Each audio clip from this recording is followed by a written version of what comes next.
මේ ඔයාලා එකතු වෙලා ඉන්නේ RCS ටෙක්නික් channel එකකින් ගෙන තවත් අලුත් වීඩියෝ එකක් එක්ක. අද මේ වීඩියෝ එකකින් කතා කරන්න යන්නේ කොහොමද අපි වෙබ්සයිට් එකක් හදන්නේ කියලා. දැන් ඔයාගේ නමට වෙන්න පුළුවන්, ඔයාගේ ව්‍යාපාරයට වෙන්න පුළුවන්. එහෙමත් නැත්නම් ඔයා වෙබ් ඩෙවලොප්මන්ට් පැත්තට කැමති කෙනෙක් වෙන්න පුළුවන්. එහෙනම් මේ වීඩියෝ එක ඔයාලට වැදගත් වෙයි. මුලින්ම අපි වෙබ්සයිට් එකක් හදාගන්න කලින් අපි ගාව තියෙන්න ඕනි වෙබ් සයිට් එකක් හදන්න කෝඩ් ලියන්න පුළුවන් කෝඩ් එඩිටර් එකක්. ඔයා ඒකට මේ Visual Studio Code, Notepad++, Sublime Text ඒ වගේ ඕන එකක් ගන්න පුළුවන්. දැන් ඔයාගේ කම්පියුටර් එකට ඒ වගේ කෝඩ් එඩිටර් එකක් ඩවුන්ලෝඩ් කරන්න බැරි නම් ඒත් ප්‍රශ්නයක් නැහැ. කම්පියුටර් එක ඕනිම Windows ඕනිම ඔපරේටිං සිස්ටම් එකක් එක්ක එන software එකක් තමයි already එනවා Notepad කියන එක. මෙන්න මේ Notepad කියන software එක. ඒකමුත් අපිට පුළුවන් වෙබ්සයිට් එකක් කෝඩ් කරගන්න. හරි. දැන් මම මෙතනදි පාවිච්චි කරන්නේ මෙන්න මේ Visual Studio Code කියන software එක. මෙන්න මේ software එක තමයි මම පාවිච්චි කරන්නේ මෙතනදී. හරි. දැන් මුලින්ම අපි වෙබ්සයිට් එකක් හදද්දී අපිට මේ වෙබ්සයිට් එකට අදාළ ෆෝල්ඩර් එකක් අපිට කම්පියුටර් එකේ හදාගන්න ඕනි. ඒකට මම මෙහෙම new ගිහිල්ලා folder ගිහිල්ලා මේකේ මම නමක් දාගන්නවා website කියලා. හරි. දැන් මේ folder එක හදලා ඉවරයි. අපි දැන් මේ folder එක ඇතුලේ තමයි අපේ මුළු website එකම හදාගන්න ඕනි. එතකොට මේකේ අපි තවත් folder හදාගන්න ඕනි. අපේ website එකට පාවිච්චි කරන image වලට එහෙම. එතකොට මම img කියලා මෙතන folder එකක් ගන්නවා. ඊට පස්සේ මම තවත් folder එකක් හදාගන්නවා. මෙතන අපි CSS කියලා දාමු. මේකේ තමයි අර අපි style කරන්න ඕනේ ඔක්කොම ටික දාගන්න ඕනේ මේ ෆෝල්ඩර් එකේ. තව ඕනනම් මම මේ දෙක විතරක් මේ වෙලාවේ මෙතනදී හදා ගන්නවා. තව ඕනනම් වීඩියෝ ඇඩ් කරන වීඩියෝ කියලා ෆෝල්ඩර් එකක්. ඒ වගේ ෆෝල්ඩර්ස් මේකට ඇඩ් කරගන්න පුළුවන්. හරි. දැන් මේ ෆෝල්ඩර් එකෙන් ඔහොම ක්ලෝස් වෙලා අපි කෝඩ් එඩිටර් එක ඕපන් කරගන්න ඕනේ. කෝඩ් එඩිටර් එක ඕපන් කරගෙන මෙතන Visual Studio Code වල ගොඩක් කෝඩ් එඩිටර් වල මේ විදිය තමයි ෆයිල් ගිහිල්ලා ඕපන් ෆෝල්ඩර් ගිහිල්ලා අපි හදාගත්ත ෆෝල්ඩර් එක ඕපන් කරගන්න ඕනි. ඩෙස්ක්ටොප් එකේ හදාගත්තේ වෙබ්සයිට් කියන ෆෝල්ඩර් එක. හරි. දැන් notepad වල වගේ නම් අපිට කරන්න වෙන්නේ notepad වලින් ෆයිල් එක ටයිප් කරලා සේව් කරද්දි තමයි අපිට ෆෝල්ඩර් එක ඇතුලේ සේව් කරගන්න වෙන්නේ. හරි. දැන් මෙතන අපි ෆෝල්ඩර් එක තියෙනවා. දැන් මේක තමයි අපි හදාගත්ත ෆෝල්ඩර් එක. ඉස්සලම මම මේ වෙබ්සයිට් එක හදද්දී මුලින්ම පාවිච්චි කරන පේජ් එක තමයි හදන ෆයිල් HTML මේකට අපි පාවිච්චි කරන්නේ HTML කියන ලැන්ග්වේජ් එක. ඒකෙන් තමයි වෙබ්සයිට් කන්ටෙන්ට් හදන්නේ. අපි ඒකට හදාගන්නවා index.html කියලා. ඒතර මේ .html කියන්නේ මේ ෆයිල් එක්ස්ටෙන්ෂන් එක. එක්ස්ටෙන්ෂන් එක ඕනි මේ HTML කියන එක්ස්ටෙන්ෂන් එකෙන් තමයි වෙබ් පේජ් එකක් කියලා මේක අඳුරගන්නේ. එතකොට මම index.html කියලා ෆයිල් එකක් හදාගන්නවා. හරි. දැන් මම මේ ෆයිල් එක මෙහෙම හදාගෙන මුලින්ම Visual Studio Code එකේ නම් මෙන්න මේ මාක් එක ගැහුවම ගහලා එන්ටර් කරාම මේ වගේ ස්ට්‍රක්චර් එකක් ඕගොල්ලන්ට නිකම් එනවා. නැත්තම් notepad වගේ පාවිච්චි කරනවා නම් අපිට මෙන්න මෙහෙම මේ කෝණික වරහන ඕපන් කරලා මුලින්ම HTML කියලා ගහලා මේක ක්ලෝස් කරාම මේක ක්ලෝස් කරලා ඊට පස්සේ ක්ලෝස් කරාම මෙන්න HTML ડોකියුමන්ට් එක ඕපන් වෙනවා. හරි. මම මෙතන Visual Studio Code පාවිච්චි කරන නිසා මම මේ මාක් එක ගහලා එන්ටර් කරගන්නවා. හරි. දැන් මෙතන අපිට මේ HTML කියලා තියෙනවා. මෙතන මෙතන ඉඳන් මේ ටික අපිට එච්චර වැදගත් නෑ. ඒ කියන්නේ තිබ්බට කමක් නෑ. අපි මේ ටයිටල් කියන එක තමයි ඉන්න මෙතන මම මේක ඕපන් කරලා පෙන්නන්නම් වෙබ් බ්‍රවුසර් එකේ. වෙබ් බ්‍රවුසර් එකේ ඕපන් කරාම මෙන්න මෙතන මේක තමයි මේ ડોකියුමන්ට් කියලා පෙන්වන එක තමයි ටයිටල් එක කියන්නේ. ඒතකොට අපි ටයිටල් එක අපිට ඕනි නමක් දාලා වෙනස් කරගන්න පුළුවන්. ඒතකොට මම මෙතන දාගන්නම් RCS ටෙක්නික් කියලා. මෙතන සේව් කරන්න ඕනේ මේ ෆයිල් එක.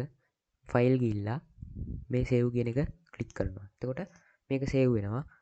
මේක ලයිව් සර්වර් එකේ රන් කරන නිසා මෙතන RCS ටෙක්නික් කියලා වෙනස් වෙලා තියෙනවා. නැත්තම් මෙතන රිෆ්‍රෙෂ් කරාම මෙතන වෙනස් වෙනවා. හරි. දැන් අපි මේ ටයිටල් එක වෙනස් කරගත්තා. දැන් අපි මේ හෙඩ් එක මෙතනින් ක්ලෝස් වෙලා තියෙනවා. මේ බැක්ස්ලෑෂ් එකක් එක්ක ගහන කෝඩ් එක තමයි ටැග් එක තමයි ක්ලෝස් ටැග් එක. නෝමල් එක තමයි ඕපන් ටැග් එක. ඊට පස්සේ අපි වෙබ්සයිට් එකේ කන්ටෙන්ට් එක හදන්නේ මේ ටිකේ. ඒ ටිකට අපි කියනවා බොඩි එක කියලා. මුලින්ම අපි බොඩි එකේ දැන් වෙබ්සයිට් එක හදන්න පටන් ගමු. හරි. මම මෙතන මුලින්ම ගන්නවා මෙතන මම සෙක්ෂන් විදිහට තමයි හදන්නේ. එතකොට මම div tag එකෙන් තමයි මේක හදන්න පටන් ගන්නෙ. එතකොට මම ගහනවා div.container කියලා. එන්ටර් කරනවා. කියන්නේ දැන් මම div කියලා මම මේකේ ක්ලාස් වෙන් කරලා තියෙන්නේ. ක්ලාස් එකේ container කියන ක්ලාස් එක ඇතුලේ තමයි මෙන්න මේ සම්පූර්ණ පොඩි එකේ කොටසටම මම ගන්නෙ. ඊට පස්සේ ඒක ඇතුලේ අපිට තවත් හදාගන්න ඕනි ක්ලාස් එකක්. අපි heading කියලා එකක් හදාගමු. හරි. heading කියලා එකක් හදාගෙන ඒකේ අපි දැන් අපි මේකේ දාගන්න ඕනි මේකේ අපේ වෙබ්සයිට් එකේ නම. එතකොට මම මේකේ පාවිච්චි කරනවා මෙහෙම එකක්. header 1 කියන ටැග් එක තමයි මම පාවිච්චි කරන්නේ. ඒකට h1 කියලා ගහනවා. h1 කියලා ගහලා මේක වහලා Visual Studio Code වල වගේ code editor එකක නම් backslash එකත් එක්ක closing tag එකත් automatically apply වෙනවා. ඒක නිසා මම මෙහෙම ගහගෙන මම මෙතන ගහගන්නවා RCS technique කියලා. ඊට පස්සේ මම control එකත් එක්ක press කරලා save කරගන්නවා. ඊට පස්සේ web browser එකේ ගිහලා refresh කරනවා. refresh කරන්න ඕනේ නැහැ මෙතන මෙන්න මේක add වෙලා තියෙනවා. හරි. දැන් අපි මේක මැදට ගන්න ඕනේ. මැදට ගද්දී අපි කරන්නේ මේ h1 කියන එක දෙපැත්තට මෙන්න මේ tag එක add කරන එක. center කියන tag එක.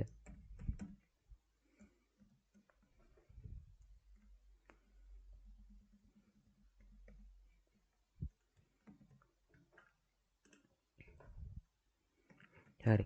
දැන් අපි මේක save කරලා බලුවොත් අපිට බලා ගන්න පුළුවන් මේක center වෙලා තියෙනවා. හරි. දැන් අපි මේක මේ දාපු ටෙක්ස්ට් එක අපි edit style එකක් add කරගන්න ඕනේ.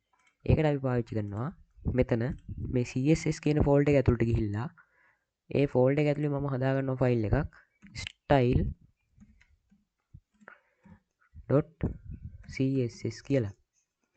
ඊට පස්සේ ඒක හදාගත්තට පස්සේ අපි මේ HTML ෆයිල් එකට CSS ෆයිල් එක ලින්ක් කරන්න ඕනි. ලින්ක් කරන්නේ මේ head එක ඇතුලේ ඕනිම තැනක මෙන්න මේ කෝඩ් එක ගහන්න ඕනි. මෙන්න මේක. මේ link කියන්නේ tag එක, rel කියන්නේ attribute එක. ඒකේ style sheet එකකට තමයි අපි call කරන්නේ. href කියන්නේ ඒක උපුටා ගන්නවා. ඊට අපි තියෙන location එක ගහන්න ඕනි. ඊට මම ගහනවා CSS කියන folder එක ඇතුලේ ෆ්ලෑෂ් එකක් ගහලා style css කියන ෆයිල් එක. ඊට පස්සේ මම ඒකත් සේව් කරගන්නවා. ඊට පස්සේ මම මෙතන ගිහිල්ලා මේක edit මේක style කරගන්නවා. style කරගද්දි මෙතන අපි container කියලා class එකක් හදලා තියෙනවා.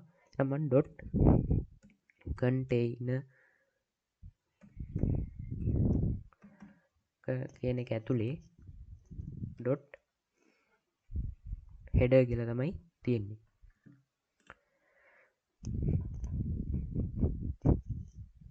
heading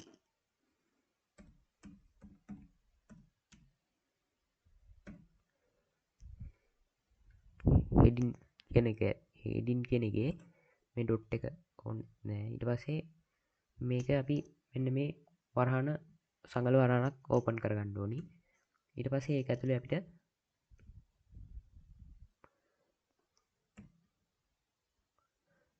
මේක දැන් ගහගන්න පුළුවන්. අපි ගහනවා දැන් h1 කියන එක මේ කෝලන් එක දාලා මේක ඇතුලේ මම ගහගන්නවා H1 කියලා. ආයෙත් මේ වරහන ඕපන් කරනවා. ඊට පස්සේ මේක මම දාගන්නවා ෆොන්ට් සයිස් එක. ෆොන්ට් සයිස් එක දාගන්නවා මම පික්සල් 50ක් විතර. ඊට පස්සේ ෆොන්ට් කලර් එක දාගමු. ෆොන්ට් කලර් එකට අපි කලර් කියන එක තමයි පාවිච්චි කරන්නේ.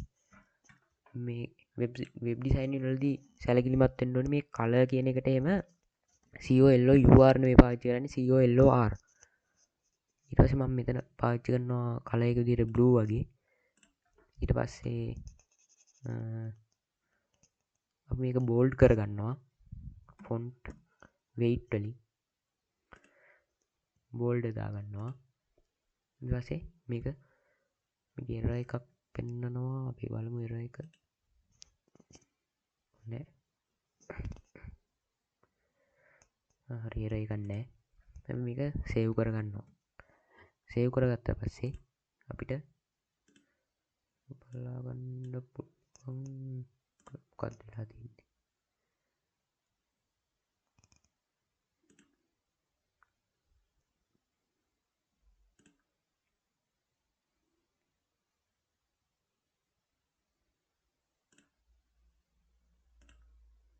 මෙතන හෙඩින් කියන එකේ අකුරු වැරදි.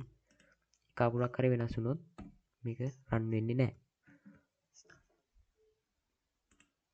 දැන් මේක ඒත් නෑ.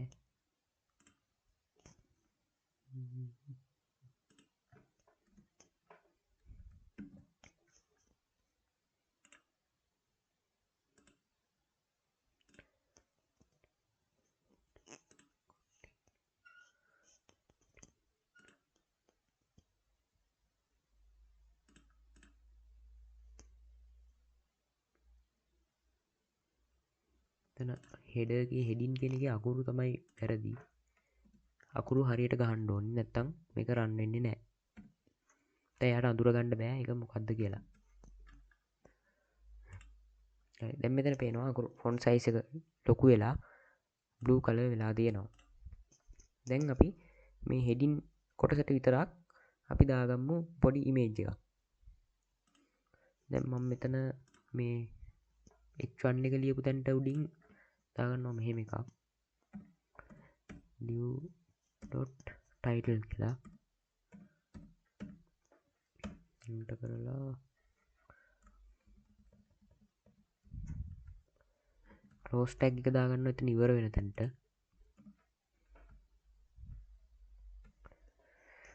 ඊට පස්සේ මෙතන අපි CSS එකෙත් වෙනස් කරන්න ඕනේ heading එක ඇතුලේ title කියන කොටස. නැත්තම් මේකට අඳුර ගන්න බෑ කොතනද අපි ඇඩ් කරගන්න කියලා. එතන පොඩි ඒ වගේ ප්‍රශ්නයක් තමයි දැන් මෙතන ඇවිල්ලා තියෙන්නේ.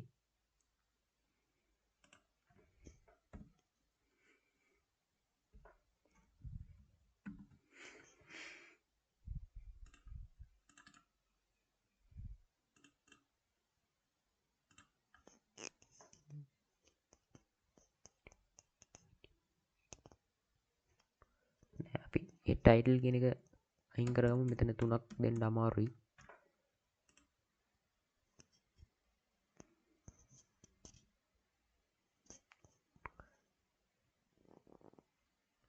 ටයිටල් කියන ක්ලාස් එක අයින් කරගන්නවා. එතන පොඩි එරර් එකක් එනවා කෝඩ් එකේ.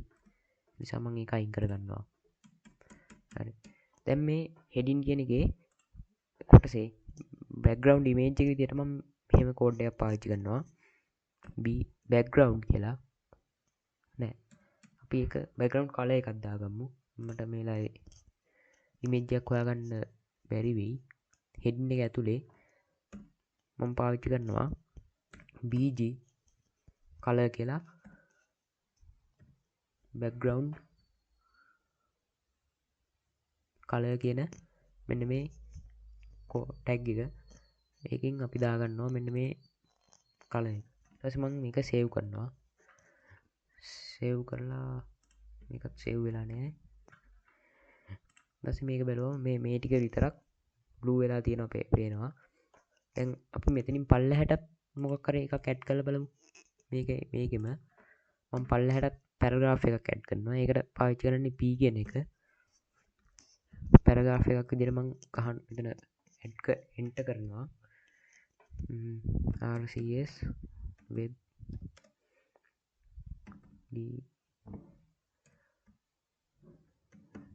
design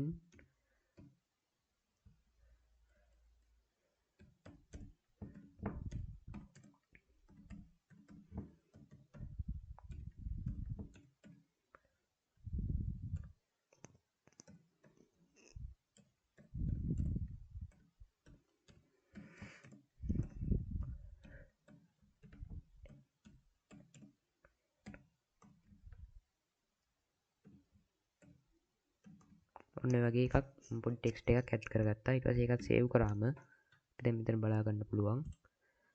ඒ ටිකටත් එනකම්ම මේ බ්ලූ කලර් එක ඇඩ් වෙලා තිනවා. දැන් අපි මේක මේ div එකකින් එළියේ අපි මේක මොකක් හරි එකක් ඇඩ් කරලා බලමු. heading එකක් heading 2 එක ගන්නම්. heading 2 එකේ මම ඇඩ් කරනවා RCS technique කියලා.